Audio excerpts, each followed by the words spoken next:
قبلكم لعلكم تتقون.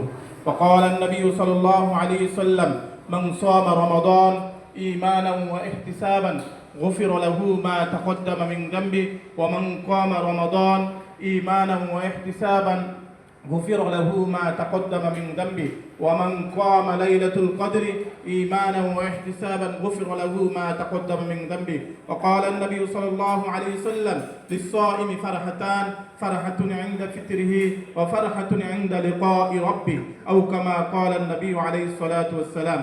আলহামদুলিল্লাহ সুম্মা আলহামদুলিল্লাহ।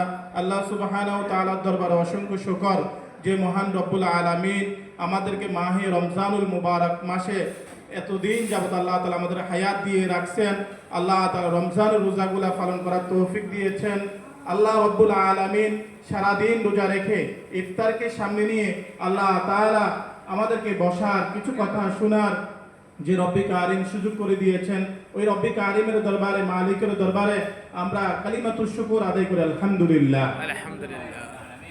আল্লাহ রাব্বুল আলামিন কুরআনুল কারীমের ভিতরে বলেন: ইয়া আইয়ুহাল্লাযীনা আমানু কুতিবা আলাইকুমুস সিয়াম কামা কুতিবা আলাল লাযীনা মিন ক্বাবলিকুম লাআল্লাকুম তাত্তাকুন। হে ঈমানদাররা, তোমাদের উপর রমজান রোজাকে ফরজ করা হয়েছে, তোমাদের পূর্ববর্তী উম্মতের উপর যেভাবে রমজান রোজাকে ফরজ করা হয়েছিল, হ্যাঁ, লাআল্লাকুম তাত্তাকুন, তাকওয়া অর্জন করার জন্য আল্লাহ তাআলা আমাদেরকে এই মাহে রমজানুল মুবারক মাস দিয়েছেন। তাকওয়া, আল্লাহ তাআলার ভয়। কোন মানুষ যদি তাকওয়া অর্জন করতে পারে তো নিঃসন্দেহে ওই ব্যক্তি আল্লাহ তাআলার জান্নাতে যেতে পারবে। বলেন না সুবহানাল্লাহ। সুবহানাল্লাহ। রমজানের রোজার দ্বারা অনেক ফজিলত। হাদিসে রাসূলুল্লাহ সাল্লাল্লাহু আলাইহি ওয়াসাল্লাম বলেন: মান সামা রমাদান ঈমানান ওয়া ইহতিসাবান গুফিরা লাহু মা তাকদ্দামা মিন যামবি ওয়া মান কামা রমাদান ঈমানান ওয়া ইহতিসাবান গুফিরা লাহু মা তাকদ্দামা মিন যামবি ওয়া মান কামা লাইলাতুল কদরি ঈমানান ওয়া ইহতিসাবান গুফিরা লাহু মা তাকদ্দামা মিন যামবি। কেউ যদি ঈমানের সাথে সওয়াবের আশায় রমজানের রোজা পালন করে, আল্লাহ রাসূল সাল্লাল্লাহু আলাইহি ওয়াসাল্লাম ফরমান: গুফিরা লাহু মা তাকদ্দামা মিন যামবি, আল্লাহ তার জীবনের সমস্ত গুনাহ মাফ করে দিবেন। বলেন না সুবহানাল্লাহ। ঈমানের সাথে সওয়াবের আশায়, ইহতিসাবের সাথে কেউ যদি রমজানের রোজা পালন করে, গুফিরা লাহু মা তাকদ্দামা মিন যামবি, আল্লাহ তার জীবনের সমস্ত গুনাহ রমজানের রোজা রাখার কারণে আল্লাহ তাআলা মাফ করে দিবেন। আমাদের অনেক ভাইরা কাজের বাহানা দিয়ে, অসুস্থতার বাহানা দিয়ে, হ্যাঁ, একটু 19-20 হলেই এটা সুতা ধরে রমজানের রোজা রাখতেছে না, কাজের বাহানা দিয়ে রমজানের রোজা রাখতেছে না। ভাই, একটু চিন্তা করেন, এই রমজান যদি আমার হায়াতের জন্য শেষ রমজান হয়ে যায়, আগামী তো আমি রমজানের রোজা রাখতে পারবো না। এজন্য জীবনের শেষ রমজান মনে করে বাকি আর যতগুলো রোজা আছে, হ্যাঁ, আমরা রমজানের হক আদায় করে রমজানের রোজাগুলা রাখি। রাসূল বলছেন রোজার দ্বারা আল্লাহ সমস্ত গুনাহ মাফ করে দিবেন। এরপরে বলেন: ওমান কামা লাইলাতুল কদরি ঈমানান ওয়া ইহতিসাবান গুফিরা লাহু মা তাকদ্দামা মিন যামবি। কোন মানুষ যদি ঈমানের সাথে সওয়াবের আশায়, হ্যাঁ, কদর রাত্রিতে আমল করে, আল্লাহ তাআলা তার জীবনের সমস্ত গুনাহ মাফ করে দিবেন। কদর রাত্রিতে কোনো মানুষ যদি আমল করে, তার জীবনে যত গুনাহ আছে আল্লাহ সমস্ত গুনাহ মাফ করে দিবেন। রাসূল সাল্লাল্লাহু আলাইহি ওয়াসাল্লাম বলেন আম্মা জান আয়েশা রাদিয়াল্লাহু তাআলা আনহাকে: হে আয়েশা, তুমি যদি জানো আজকের রাতটা কদর রাত্রি, তুমি আল্লাহর কাছে কি চাইবা জানো? তখন আল্লাহ রাসূল সাল্লাল্লাহু আলাইহি ওয়াসাল্লাম বলেন: হে আয়েশা, তুমি আল্লাহর কাছে তওবা করবা, আল্লাহর কাছে গুনাহ মাফ চাইবা, কদর রাতে তুমি যদি পাও বেশি বেশি আল্লাহর কাছে মাফ চাইবা। বলেন না সুবহানাল্লাহ। কোন মানুষ যদি তওবা করে, কোন মানুষ যদি তওবা করে, তো আল্লাহ রাব্বুল আলামিন তার তওবার দ্বারা জীবনের সমস্ত গুনাহ মাফ করে দিবেন। এমন কোন গুনাহ নাই যে গুনাহ আল্লাহ মাফ করতে পারে না।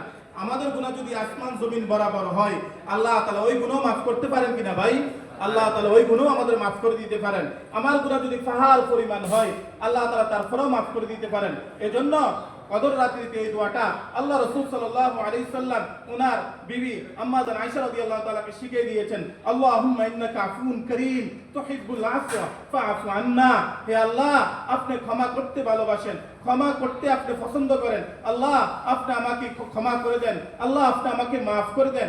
এভাবে যদি কোনো মানুষ যদি রমজানে আল্লাহর কাছে তওবা করে মাফ চাই, আল্লাহর কসম, হ্যাঁ, কোটি কোটি গুনাহ নিয়েও যদি আল্লাহর কাছে মাফ চাই, 70 বছর গুনাহ করছে, নাফরমানি করছে, এই গুনাহ নিয়েও যদি আল্লাহর কাছে মাফ চাই, আল্লাহ তাআলা এই তওবার কারণে, ইস্তিগফার কারণে আল্লাহ তাআলা সাথে সাথে বান্দার গুনাহ মাফ করে দিবেন। আল্লাহ এত দয়ালু ভাই, আল্লাহ তাআলার এত দয়া, আল্লাহ তাআলার এত মায়া, আল্লাহ তাআলা বান্দাকে ভালোবেসে বানাইছেন। ওমা খালাকতুল জিন্না ওয়াল ইনসা ইল্লা লিয়াবুদুন। আল্লাহ বলেন বান্দা আমি জিন আর ইনসানকে আমার ইবাদতের জন্যই বানাইছি, আমার গোলামির জন্যই বানাইছি। বান্দা তুমি যখন আমার গোলামি করো সারা দুনিয়া তোমার গোলামি করবে। বলেন না সুবহানাল্লাহ। ভাই এই সারা কায়নাত, এই সারা জমিন আল্লাহ তাআলা আমাদের গোলামির জন্য বানাইছেন। আর শুধু আমাকে আপনাকে আল্লাহ তাআলা বানাইছেন আল্লাহর গোলামির জন্য। কিন্তু আমরা আল্লাহর গোলামি করি না, আমরা আল্লাহর গোলামি করি না। এজন্য রমজান মাস রাসূল সাল্লাল্লাহু আলাইহি সাল্লাম ফরমান, রাসূল মিম্বরে উঠলেন বললেন আমিন, দ্বিতীয় মিম্বরে উঠলেন বললেন আমিন, তৃতীয় মিম্বরে উঠলেন রাসূল বললেন আমিন। সাহাবায়ে কেরাম বললেন ইয়া রাসূলুল্লাহ আপনি তো মিম্বরে উঠলে আমিন বলতেন না, এখন কেন আমিন বললেন? আল্লাহ রাসূল সাল্লাল্লাহু আলাইহি সাল্লাম বলেন এই মুহূর্তে জিবরাইল আসি বলতেছে কেউ যদি রমজান পেয়ে গুনাহ মাফ নিতে পারলো না ওই ব্যক্তি ধ্বংস।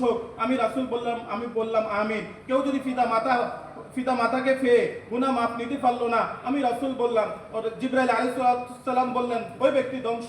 আমি বললাম আমিন।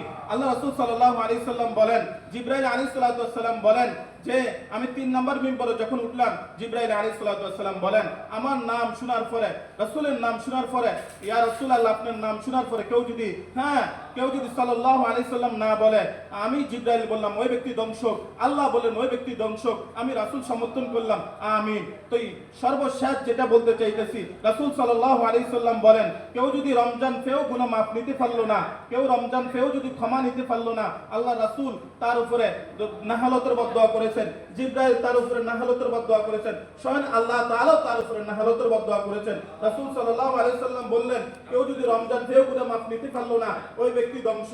এজন্য ভাই রমজান তো চলে যাইতেছে, আমাদের গুনাহ মাফ হইছে কিনা এটা ভাবার দরকার, এটা চিন্তা করার দরকার। এখনো আর যে কটা দিন আছে আমরা যদি আল্লাহ তাআলার কাছে বলতে পারি আল্লাহ তাআলা আমাদেরকে মাফ করে দিবেন। সকলে আজকে ইফতার করাইতেছে, উনি কত ভাগ্যবান। কোনো মানুষ যদি রোজাদারকে ইফতার করায় আল্লাহ তাআলা রোজাদারের সমপরিমাণ সওয়াব দেন। আল্লাহ তাআলা হাদিসে আছে, রাসূল সাল্লাল্লাহু আলাইহি সাল্লাম বলেন কোন মানুষ যদি রোজাদারকে তৃপ্তি অনুযায়ী পেট ভরে ইফতার করায় হাসরের ময়দানে আল্লাহ তাআলা হাউজে কাউসারের পানি পান করাবে, যে পানি পান করানোর পরে জান্নাতে যাওয়া পর্যন্ত আর পিপাসা লাগবে না। কোন মানুষ যদি রোজাদারকে ইফতার করায়, রমজানে দান সদকা বেশি করবেন, রমজানে মানুষদেরকে ইফতার করাইবেন। আল্লাহ তাআলা আপনাদেরকে কবুল করুক, প্রত্যেকটা প্রবাসী ভাইদেরকে আল্লাহ তাআলা কবুল করুক। আমার দেশ হলো বাংলাদেশ, আমি বাংলাদেশ থেকে আসছি। আলহামদুলিল্লাহ আমি অনেকগুলা দেশ সফর করছি, মালয়েশিয়া, দুবাই, কাতার, বোম্বাই। আমি সেকেন্ড টাইম মালয়েশিয়া আসছি। কুয়ালালামপুরে একটা মসজিদে জুমা পড়াইছি, আবার জোহরবার ওইখানেও জুমা পড়াইছি।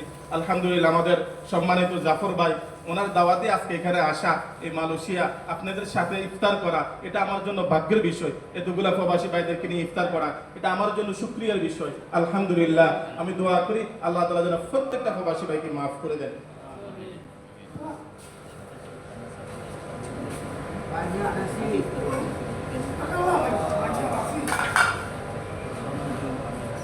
এখন দোয়া হইতেছে, সবাই দোয়া করুন।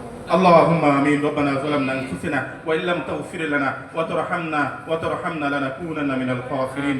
ربنا آتنا في الدنيا حسنة وفي الآخرة حسنة وقنا عذاب النار. اللهم إنك عفو كريم تحب العفو فاعف عنا. اللهم إنك عفو كريم تحب العفو فاعف عنا. اللهم رب ارحمهما كما ربياني صغيرا. اللهم رب ارحمهما كما ربياني صغيرا. হে মালিক, হে পরওয়ারদিগারে আলম, জমিনের মালিক তোমার নাম আল্লাহ। আল্লাহ সারাদিন রোজা রেখে আল্লাহ অনেক প্রবাসী ভাইদেরকে নিয়ে